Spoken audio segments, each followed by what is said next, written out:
Are probably wondering, why is he there? I know much more about Doctor Who, and you do. You do. But I'm here because I'm a fan. I've been a fan my whole life. I love this show, and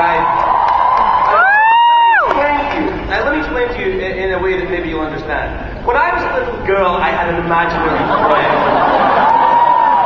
When I grew up, he came back. He's called the Doctor. He comes from somewhere else. He's got a box called the TARDIS, which is bigger on the inside, and he can travel anywhere in time and space. I ran away with him like everybody ever says.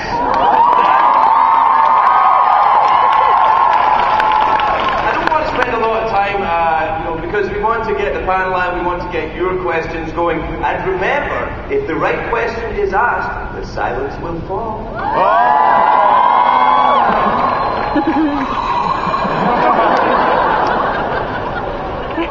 People who are waiting for the Sons of Anarchy panel are very confused. The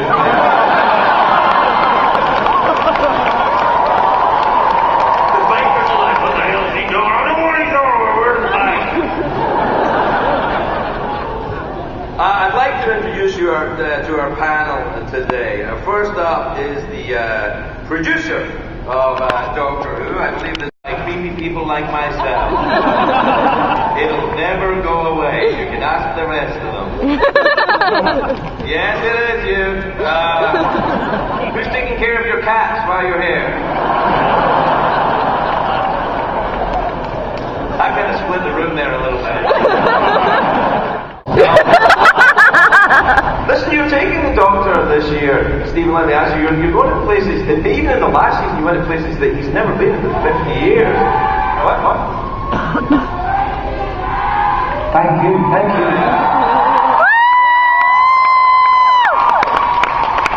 you, Sons of Anarchy fans. It's Biker's Doctor Who crossover group. It's a small but very powerful group of people. So you've taken the Doctor, Stephen, to places that he hasn't been before, notably lost the sense of grief that came in on the last season, which I was not prepared for. I got a little teary when I watched it again. Well, Amy and Rory? Yeah. They died in their 80s. How much more merciful could I be? If serial killers did that, it would be less bad, wouldn't it? Yeah. But I'm gonna live to my natural causes in 40-odd years. But people were very upset with you, though. Did you feel when you took over the job that you had a great sense of responsibility, because you're not old enough to have worked on it for the entire 50 years?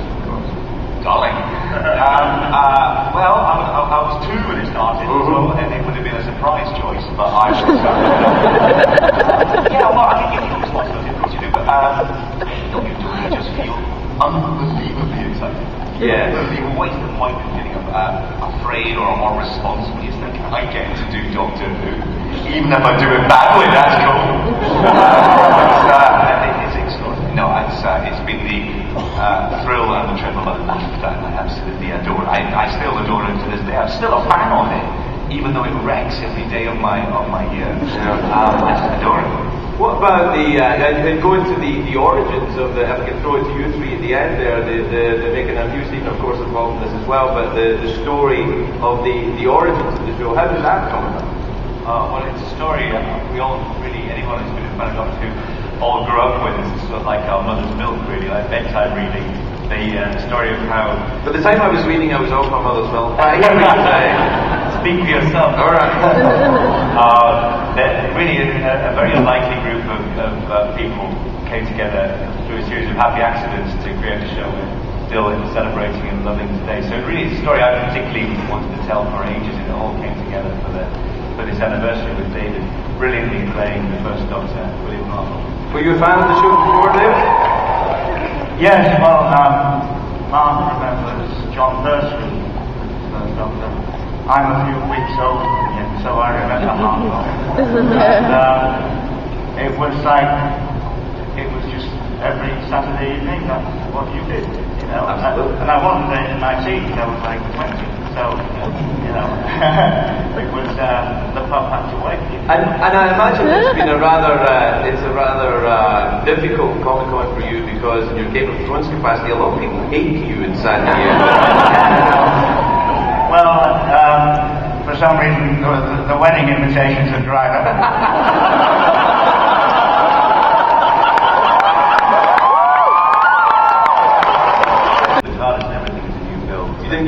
TARDIS-y bit? One thing happened which was fantastic.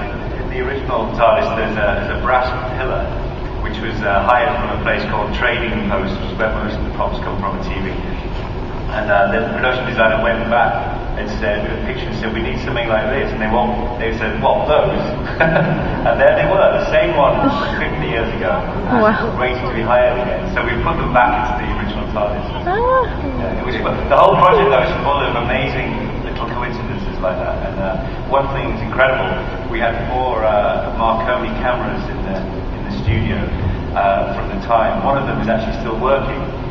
And when you plug it into a monitor, it has exactly the same information, visual information as an old camera does. So looking at the monitor was like looking back through time. And everyone actually looks so much like the original actors. It was spooky, really. I recorded it all for my own benefit. Marcus, you and Steven produced this, is that right? No, I didn't produce this one. Oh, you did? That's the first time I've seen it. Well, did you like it? I loved it. That's good. All right, so let's move on then. We got the 50th anniversary trailer coming up as well. You feel getting to the 50th anniversary because I don't know if you're doing a series like this going over a long period of time. Is there a sense of improvisation when you're writing, or do you map it out, you know where you're going, or you just kind of like hope you can figure something out from one season to the next? Well, I took up the memo from Verity Lambert outlining what she wanted for the 50th. So I just went with that. Well, it's a lot of this improvisation, to be honest, but there are certain things we've been setting up for a very long while, certainly since I took over, that will be resolving in the 50th in Matt's final episode. So there's a plan, but there's also the newest idea you have is always the most exciting sometimes. You want to keep it new, you want to keep it fresh, and they just kill the love of people. Yeah. And what about you, Matt? You're leaving, of course, and Jenny, you're just arriving. Is there a sense? Are you afraid, either one of you, of what's running? No, I'm excited. I mean, I can't wait to go back and shoot.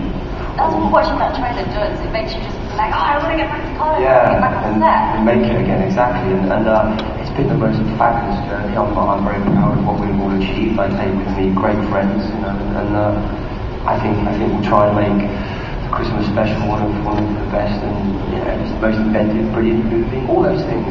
I'm determined to make it a real belter. No pressure, I'm on page 22.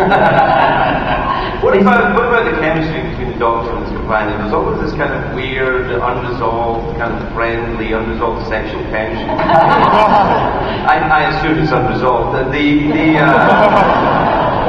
haven't seen it, I don't know.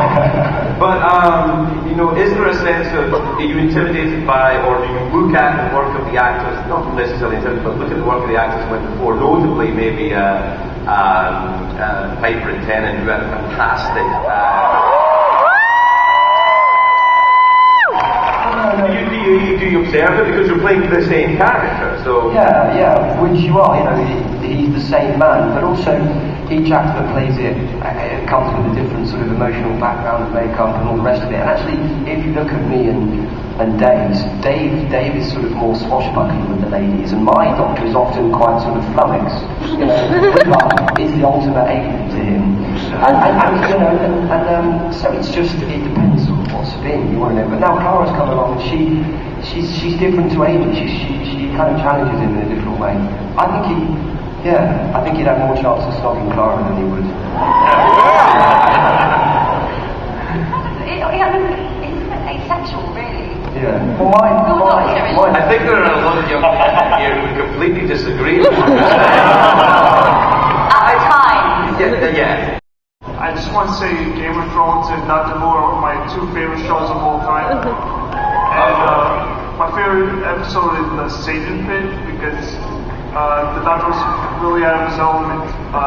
Would you like to see, would you do that again, or did you not like doing stuff like that? Sorry, what was it you meant about the Satan Pit? That was his favorite episode. Yeah, to do another story like that? Because the Doctor was out of his element, he didn't know anything about the enemy. Oh, he had no enemy, he was fighting Satan, that was a big one. Himself, and he lost. Well, I mean, everything's up for grabs. Everything. I love that story too. I think it's a wonderful, wonderful two-parter. So, yeah, absolutely. Steve, do you like doing the historicals rather than the, they used to call them that in the old days, Doctor? Yeah. Historical. Do you like doing those, or do you? Do you mean the ones in the historical? Yeah, going back to a real time that's in Earth history. I usually get other writers to do those because it involves research. So I get marked, right? But when Russell was writing, he got me to do I got me to do two things. I did the Second World War and I did Madame de Pompadour. I think and I think I've ever had to do research in my entire life, and I was thinking, guys, Doctor Who, he's made up. And I have to read a book about frogs. I see where you're going. Let's take another question from the floor, shall we? Hi. Breathe, man, it's all right. Alright.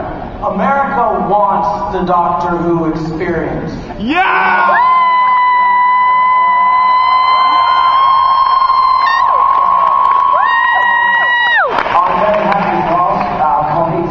Worldwide if they want to bring the Doctor experience to America.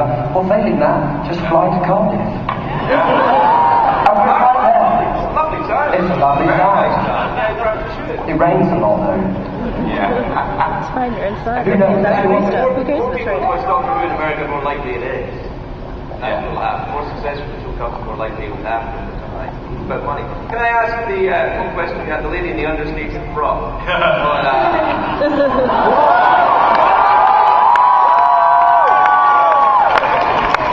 I love that Doctor Who is about intelligence and romance as opposed to brute force and cynicism. And my question is for Steven, when you're talking about Doctor Who to someone else or you're casting for Doctor Who, the doctors are all different, but what are the adjectives that you use that are all of them? I think, there is only one Doctor. He has lots of different faces, but he's always the same. I mean, he lives in the moment all the time. He never really looks back, because if he did, he'd be staring all day. He's a creature of the moment right now. As a time traveller, I suppose everything is happening to him at once anyway. The other thing is that I sort of think he's every age at once as well. He's a child, he's a stroppy teenager, he's a middle-aged bore, he's a grumpy old man, all at once, all those things at the same time. And it is the actor, I think Matt today has done the best, is to combine the old man and the child, so that you see them both all the time, in every second that he's on there. He doesn't know he's the hero. He'd be really surprised to know there was a show about him. He just thinks he's larking about and trying to get to a fairground. He'd be quite surprised if he discovered he was actually the hero of an early evening Saturday adventure show. I suppose we'd all be surprised by that. That's what he is. He's a big kid and an old man at the same time. You are, presumably going through the process of getting through mass replacement right now, or casting. Yeah. And, or maybe you've done that. Maybe no, I haven't done it yet. No, okay, because I just, I've got any news for anybody. Would we tell anyone? No. No, hey. Another question from the floor? Hello. Hi. Captain Jack, I want to know why he wasn't in the 50th anniversary special, and we'll be seeing him in future episodes as a special guest.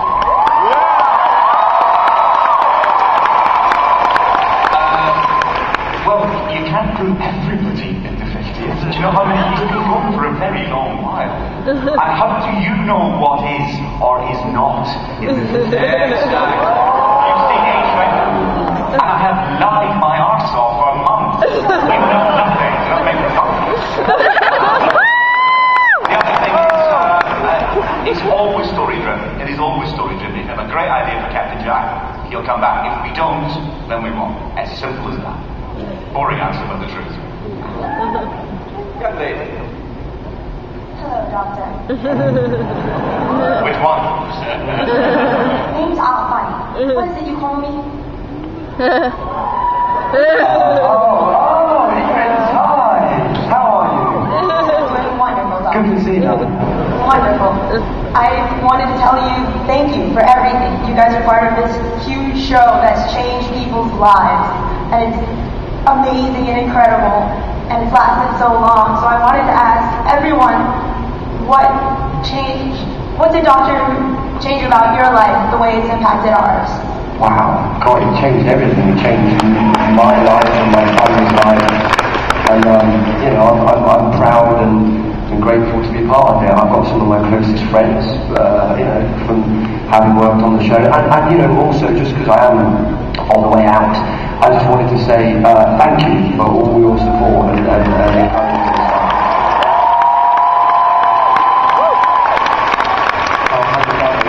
What about you, Jenny? Have you noticed any big change? It's changing every day at quite a fast rate. This is new. It's just, I kind of just get filled with the magic of it all, and especially this year in particular, it's felt like such a celebration, and just to kind of be part of that circle. And also, this is my kind of first experience of Comic-Con, and it's been so great to see people on the streets, doctors and Claras, and the effort people go to, and it's really rewarding to kind of see. We play a game as well when we're driving around, just to boost our egos. If we see a doctor in a Clara, we wind down the window and we go, "Oh, hey, doctor, how's it going?" And we met this guy yesterday, didn't we? And we wound down the window and we were like, "Hey, doctor, great costume, how's it going?" He looked at us and like, "Yeah, what?" And there was Clara behind him, and Clara sort of tapped him on the shoulder. I couldn't wait, and he was like, "Oh no!"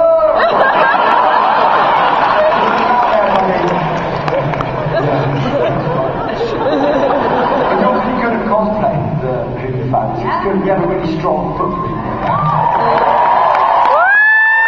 Is there an enormous difference between the UK fans and the American fans and how they react to the show? Yeah. You're loud now, which is great.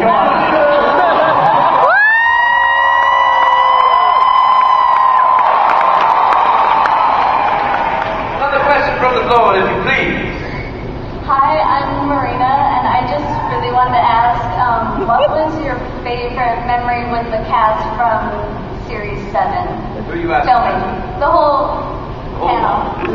Anyone get favorite memories? Ooh, yeah, many memories. 7, right, let's think. We started out with Bells. Ready to travel?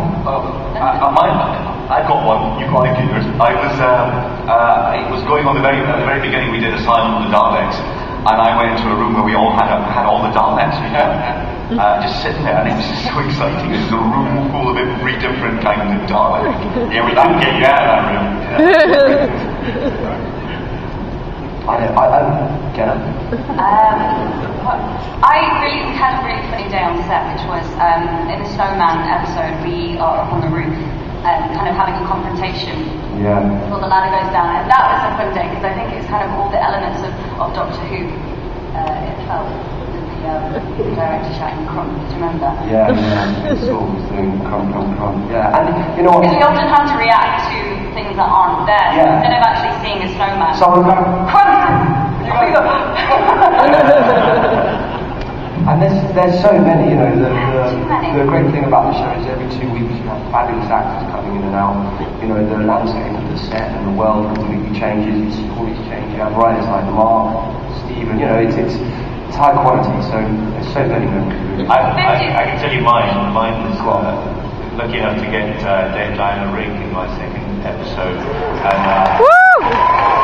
the moment where she pulls back her Victorian dress, revealing that a prehistoric red meat touching her breast is something I never thought I'd see on British television. It's a great show. God bless you, sir. God bless you. Next question from the floor, please. Just wanted to mention before I ask that I will cry when Matt Smith leaves. Oh, you will. I'm sure of that. Mr. Moffat, I was wondering if you drew any inspiration from the Cartmel plan. The Cartmel Master Plan, I believe we call it. I never knew what it was. I liked it, and I liked that era of the show, and I liked the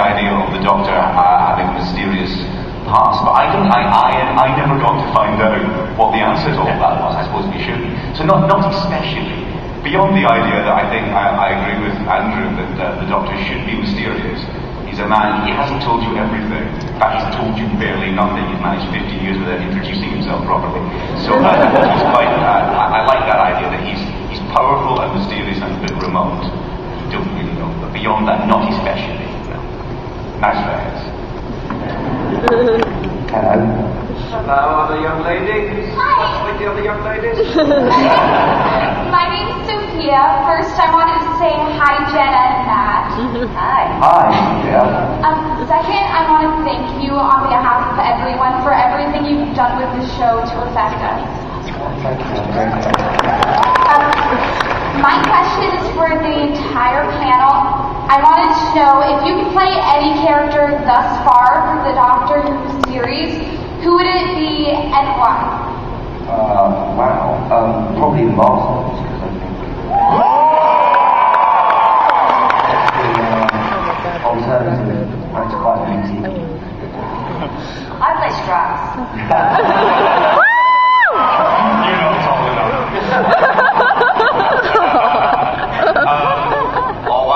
I'm not going to lie. I want to be the Doctor. I should never be the Doctor because I'm rubbish at acting. Of course, I want to be the Doctor. That's what I've dreamed of all my life. Let's go down, Dave.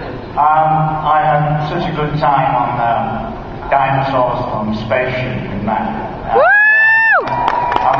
Coming into the studio and seeing the actual TARDIS there for the first time, it gave me a shiver and that was so exciting.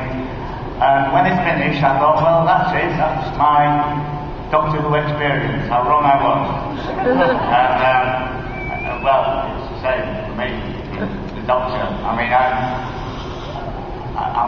watched the trailer last night for the first time on my iPad. I hadn't seen anything before, and my first thought was, hopefully one day I'll be able to tell my grandchildren that I was the Doctor. For me, that's it.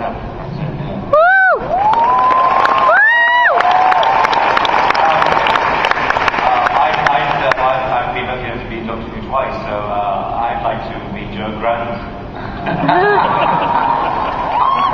I think I'd like to work for Miss Chislett, the clown, because it would make my life much easier if I could control every view from the internet. Another question from the floor. Hi there. My name's Matthew. Hi, Matt. We met the other night, didn't you? Thanks for your letter. Oh, thank you. It's a pleasure meeting you. And hello to you, Craig. You're an inspiration to me as well. I'm waiting for you to go into the TARDIS yourself.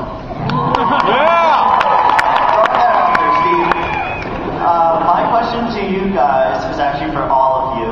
I was wondering if each of you could take the TARDIS back in time to a moment in your lives, what would it be and why?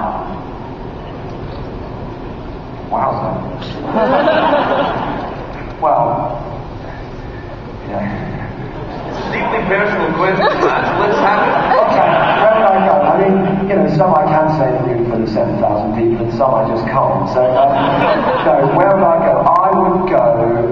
Someone else has got an answer. I wouldn't think on this. Is there anyone who has a time in their life when they think they can take their TARDIS through and redo it? Yeah, everybody's got that. I'm not going to tell you that.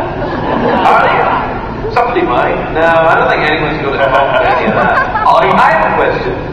Why do you think? I've noticed that looking at out here today, the audience in America seems to be a great deal younger than perhaps the audience I'm aware of in the UK. There seems to be a huge movement of young people that enjoy the show here. Is that something that you've come through, Stephen, or is it something that happened by accident? Well, we've still got a huge audience of children. I think we seem to get more of the 20-somethings here than we do in the UK.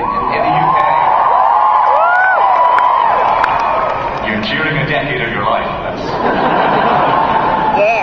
If there's one to cheer now.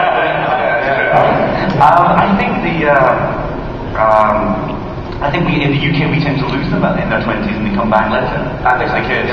So this is pretty true. It may be just the scheduling. This Doctor Who's on 7 o'clock, 6:30. in the UK, and I believe here it's on 9 o'clock and so on. So it could just be that. Can I ask you a quick question? How many of you people watch the show as it goes out or illegally watch it at other times? The show, how many of you watch it as it actually happens? We're not checking. And this doesn't really matter to us. How many watch it illegally, just so you know? Yeah, I'd say that was a wake-up call to everyone who works in television. Right? But is it something that you think about when you're writing? Do you think about the audience? Or do you think just story all the time? The only way to write anything is to write it for yourself. That's the only think of a joke, you just think of a thing that makes you laugh, right? It's witless and pointless to try and work out what other people like, especially complete strangers, especially several million complete strangers. I absolutely write Doctor Who as part, as we all do, just for what I would like to see in Doctor Who. Right. And I know I've got it right if I think I wish I could now have my brain wiped so I could just watch it. Yeah. Amen. First, Steven, I'm confused. You said we were your best friends. You are my best friend. And then you said we were strangers. Oh. Well, why can't strangers be your best friends? Yes. It keeps the mystery going and the excitement. Well, my question was for all of you. You guys have had some incredible characters on the show. One of my favorites is River Song. I want to know your favorite scenes, River Song moments. Oh, wow, so many. So many River Song moments. I love the scene where you know, when it's in her prison, and I'm walking back, and I'm walking past it, and I walk back, and she kisses me, and she's brilliant, and she's so just flowery and wonderful. Yeah, that's, I quite like the farewell, the goodbye, Matt saying goodbye to her, and because completely unremarked in that. No one brought it up, and I wondered if they would. It's the first time we ever actually see the Doctor kiss somebody else, not get kissed, but actually grab somebody and go for it. It's the first time ever. He does it clearly with lustful intent, and no one remarked on it at all. That's probably my favourite. But there's a scene when they're flirting. In Day of the Moon, and she's saying shut up, and she's saying make me. I loved all that. And it was just because the Doctor's so bad at flirting, he's so thrilled by it. He's flirting with me. How are we doing for time? Is there some more questions? Yeah, we have. One more from the floor. Hello. Hi. I'm Riz. Wow, this iPhone's really weird. I know everyone's really sad about Matt leaving his role as the Doctor, but I just wanted to say that I'm really proud of you for making that decision. I know it was a really hard decision. Just wanted to say I'm proud. Yeah. And my question is for Matt and Jenna. If you could create your own alien monster to battle, what would it be like? Wow, that's an amazing question. What would it be like? It would be, mine would be really big. I'd create something. I'm picturing lots of arms right now. Oh, right, really multiple arms, like a Buddha alien. No, I'd create something huge and big with claws. I quite like the sort of, the monsters that chase you. Or, actually, no, I'm lying. I like the psychological ones. I don't know. Steven and Mark and clever people do all that. We just the Whispermen were my favourite from last year. They were amazing. Whispermen were great. Yeah. What would your monster be? Have you thought about it? Have you pondered this? Not so easy when it's turned on you, is it? Hey, is it true that there's a Weeping Angels action figure? Is that an actual thing? I saw that. But if you can see it moving, then you're screwed. That doesn't make any sense to me at all. As a monster, I've written 3 Weeping Angel stories, and they're hell to write because you're writing chase scenes with a thing that doesn't move. But then how can I have an action figure there? Or an inaction figure. What you're saying is that anyone who's near a statue has their own Weeping Angel action figure there. I've got one in my garden. I've got a big one. Really? Yeah, down the bottom of the garden. That's brilliant. It's just like that. It's not, man. It wasn't the last time I looked at it. I I think he gets excited when you come round. We thought it might be funny to sort of place it in his neighbour's garden. I get dressed up in character and go knock on the door.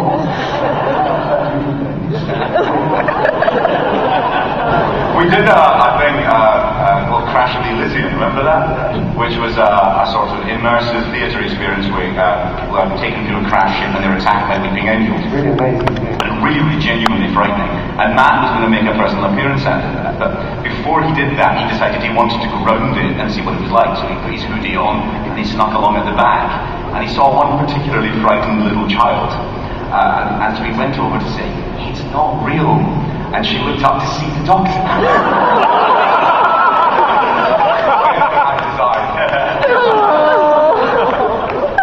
It's like you've written an episode you think, I'm going too far. I'm going too far. Yes, and then we put it on television. Yeah. The Weeping Angels episodes, to me, are genuinely... I'm not easily scared, but I'm genuinely frightened to be that. Doctor Who's supposed to be scary. I mean, it's supposed to be healthfully scary, but kids in particular rate Doctor Who on how frightening it is. If you ask them if they liked an episode, they'll say it was scary or not scary, and that's the entire judgment. It's meant to be frightening. When I was a kid, I was proper terrified. Yeah, me too. Absolutely, genuinely frightened. And I'm still the worst. I can't watch frightening films. Doctor Who is my absolute limit. I can't get past any Mark watching endless horror shows. I can't even go around his house. I'm too frightened. And well, this documentary is quite scary. It's the TARDIS. Back in back. Everywhere. I didn't know it had legs. Do you have a question, TARDIS? Or are you just passing through? Whirling. But look at that. Isn't that a lovely... You're smaller than you look on TV.